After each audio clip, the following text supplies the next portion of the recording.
Boa tarde, meu nome é Francisco Mateus e hoje a gente vai estar falando a aula sobre coordenadas absolutas e coordenadas incrementais.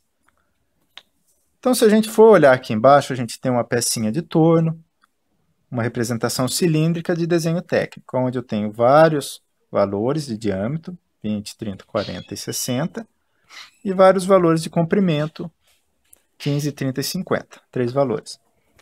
Dentro dessa peça CNC, eu preciso definir dois eixos de trabalho.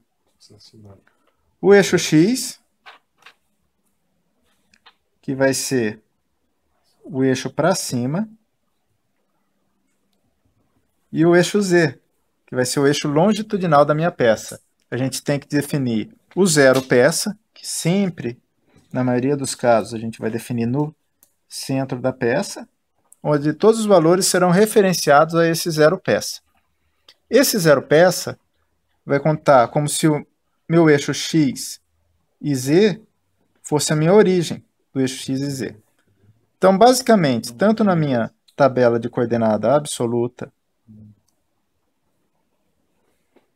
como na minha tabela de coordenadas incrementais,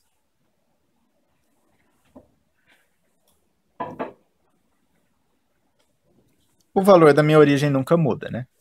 Em relação a x é 0 e em relação a z é 0 nas minhas duas tabelas. Vamos olhar primeiro o tipo de coordenadas absolutas. Absoluto, o termo absoluto quer dizer que então todos os valores que a gente for calcular vão ser os valores absolutos, valores totais, sempre em relação ao ponto zero. Então, para a gente definir os pontos de usinagem, normalmente ou tem círculo ou são meus cantos. Então, eu vou ter o P1, e o P2, P3, P4, P5, P6 e P7. Como a minha origem é 0, 0, vou para o P1. Eu sempre uso os meus valores em diâmetro. Apesar de estar no meio, se eu usar 10, vai ser o raio. Então, todos os valores da coordenada x serão usados em diâmetro.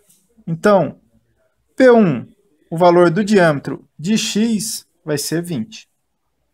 Em z, ele ainda está alinhado com o meu ponto de referência. Então, portanto, ele é 0.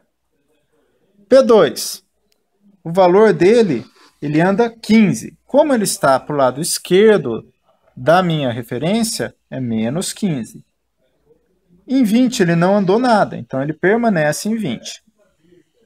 P3, ele vai subir só em relação a x, ele vai para o ponto 30 em diâmetro e permanece em menos 15 em z.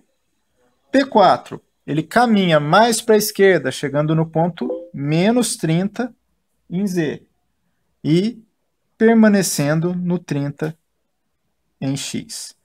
P5, ele sobe 40 em x e permanece em menos 30 em z. P6, ele permanece em 40 em x e vai para o ponto menos 50 em z. O P7, ele sobe até 60 em x e permanecendo menos 50 em z. A diferença da absoluta incremental é que a incremental é sempre em relação ao primeiro ponto. Por exemplo, quando ele sai da origem e vai para P1, ele anda 20 em x, 0 em z. Quando ele sai de P1 para P2, ele anda 0 em x porque ele permanece em 20 e menos 15 em z. P2 para P3, ele anda 10 em x e 0 em z. P3 para P4, ele sai, continua no 30, então 0 em x e menos 15 de novo em z, porque ele saiu de 15 para 30, então eu tenho menos 15.